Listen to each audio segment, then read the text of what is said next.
Hello mga kabibig! Welcome back sa ating bagong YouTube channel. Ito ang pinakamaingay ng YouTuber sa balat ng YouTube. Ako si Kabibig, maglebag-lebag na siya with evidence. Naku po! Naku, mas lumala yata itong ginawa ni Vice Ganda laban kay Pangulong Duterte sa kanyang konsyerto.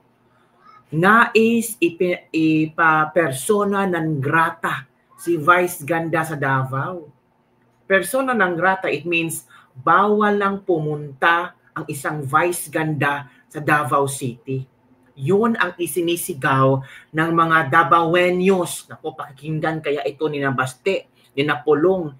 Itong gusto ng mga iilang Davao, I don't know kung iilan lang ba, baka marami ng Davaoenos ang sumisigaw na ipersona non grata si Vice Ganda sa Davao City.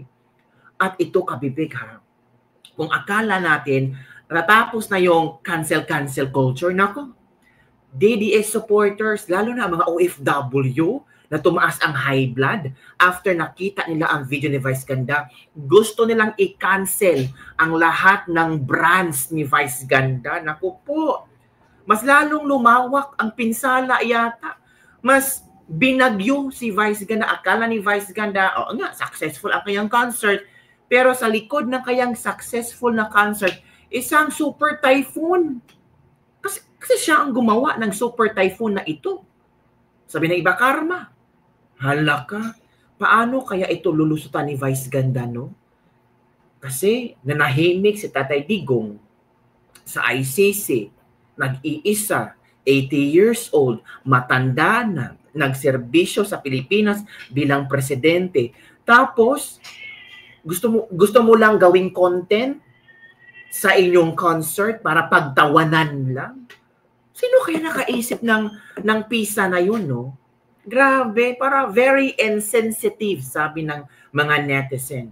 Kung ganito ka-insensitive si Vice Ganda sa former president at former friend niya, how much more sa mga pobreng katulad natin? Diba?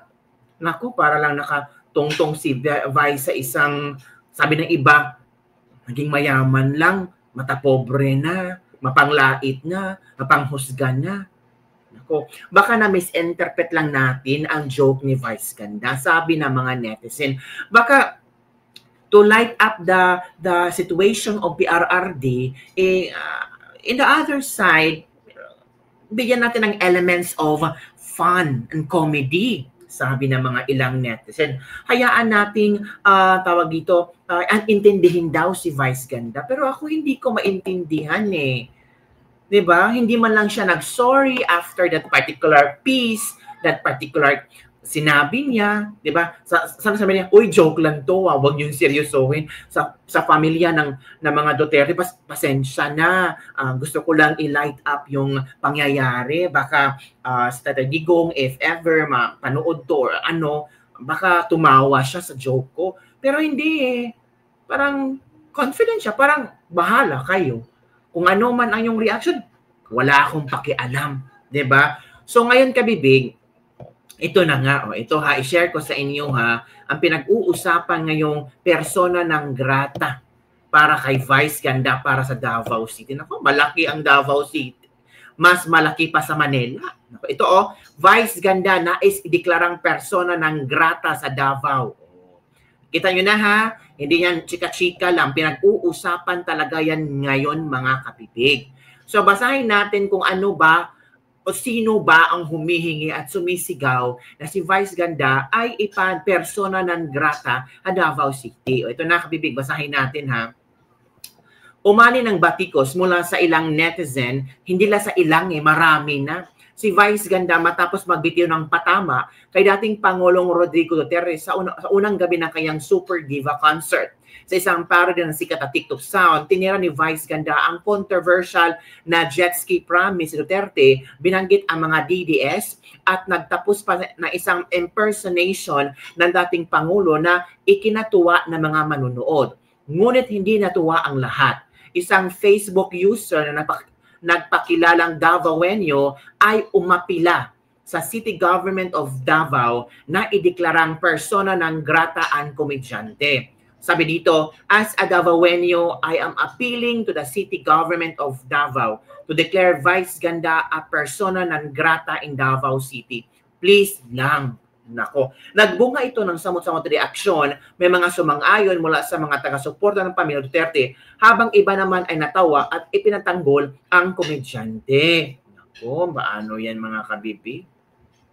Si Tio Moreno naman na isang supporter at kilalang supporter at vlogger na supporter talaga ito ng mga Duterte. Sabi niya, open letter to Vice Ganda. Former President Rudy Duterte left office with a record net satisfaction rating of 81 as recorded by social weather stations in June 2022, his highest ever. Despite being detained, Duterte was re-elected mayor of Davao City with a landslide victory, securing over 660,000 votes, more than 8 times the tally of his closest rival.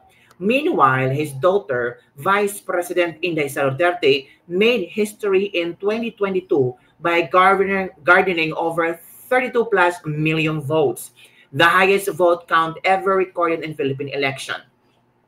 When you mock their 80-year-old father, you're not just targeting the Duterte family, you're wounding millions of Filipinos who continue to believe in his leadership, principles, and unwavering political will. If you ever see people mocking your 79-year-old mother, that's not because they hate her. It's because they believe she failed to raise you well. That's a dose of your own medicine. You were brought up to be rabid, ill-breed, and uncouth. You no wonder why nagiging kalbo ka na kahit marami ka pang pera. Remove your wig, your makeup, and your fame. You're nothing but lapok. It costs zero to be kind and sensitive, especially to the elderly. Yet you choose not to. Instead, you choose to mock others just to earn more money. Salamat. Hala. Grabe. Ang letter ni Tio Moreno. Oo nga, no, grabe. The RRD has always shown respect to the LGBTQIA+ community. In fact, Davao was one of the first cities to establish an LGBT help desk. Members of the community were also given platforms to advance their advocacies, such as the Reina Davao pageant. After the event, winners automatically become part of the various programs spearheaded by Davao Tourism. Flashback, Vice Ganda. Despite his demanding schedule as president, the RRD still made time to appear as a guest on Gandang Gabi Vice, and even sent Vice Ganda a gift on his birthday. But now, while the 80-year-old PRRD is illegally detained in The Hague over cases yet to be proven, Vice chose to mock him. The same Vice who made jokes about, alam nyo na, and acted as if nothing happened after. Hindi na natuto. Remember Jessica Soho. I just hope nothing unfortunate happens to your own mother, who is also turning 80 this year. We sincerely wish her good health and a long life. Thank you. From Tio Moreno. Naku po. Ang dami, no? Ang daming mga netizen na talagang hindi nagustuhan ang ginawa ni Vice Ganda, knowing na si Pangulong Duterte ay matanda na at kinidnap papuntang Hague sa ICC. At akusado pa lang, parang you really automatically judge Pangulong Duterte. At minahal ka ni Pangulong Duterte, sinuportahan ka ni Pangulong Duterte, tapos ito lang ba? Well, ganun talaga si Vice Ganda. Diba? Ay, nako.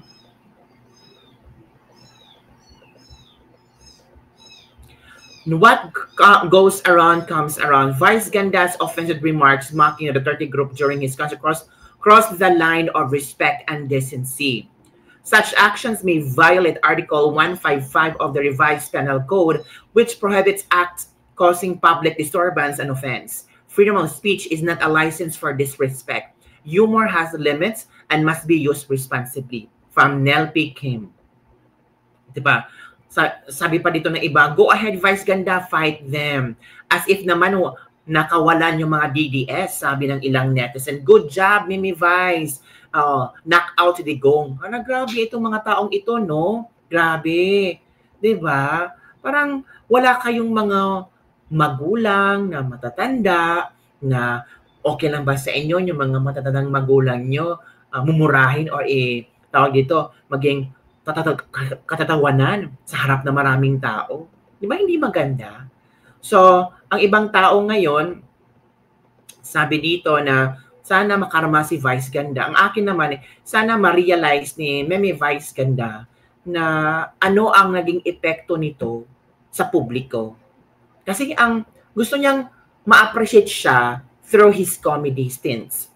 Na baka, okay lang, pero hindi niya naintindihan na marami ding supporters ang Pangulong Duterte. May ina din siyang mag-80 years old at matanda na ito. Parang nakalimutan ni Vice Ganda ang respect at ang pagiging isang tao na may respeto. Baka, ano lang ba? Let's just wait and see kung ano ang maging reaction or I don't know kung hihingi ba si Vice Ganda ng apology regarding on this issue. Pero itong persona ng grata, paano na itong mga kabibig? Diba? Paano na to? Dapat lang, sabi nito, deserve bastos bunganga. Respeto sana dapat Vice. Deserve niyan i-cancel and follow at iiwan sa ere. Paano yan? High and mighty Vice Ganda. God opposes the proud but gives grace to the humble. Deserve na. Pulong, now na. Persona ng grata mo na yan. Sabi ng mga ilang netizen. Agree ako dyan. Go, go, go. Deserve niya. Huwag nyo nang papunta yan sa Davao. Kundi makakatikim yan durian. Grabe. I-declare na yan. Sabi ng mga netizen. Diba? His jokes are way beyond the line. Deserve mo yan. Plastic kasing kabayo ka. Ito yung mga komento ng mga netizen ba na until now ay hindi pa rin nahupa itong ang galit ng mga DDS or diehard Duterte supporters. I don't know kung ano ang plano ng ABS-CBN or hindi natin alam or baka palagpasin na nila ito, baka mawala lang ito. Same lang ng mga ibang mga news na after few days, matabunan na ng mga bagong news. Pero let's just wait and update. Baka may ilalabas din na apology letter or statement si Vice Ganda regarding on this issue. Yun lang po mga bibig. Don't forget to like, subscribe, and share this video para sa mga latest trending news na ating pag-usap-usapan. Bye everyone. See you next time.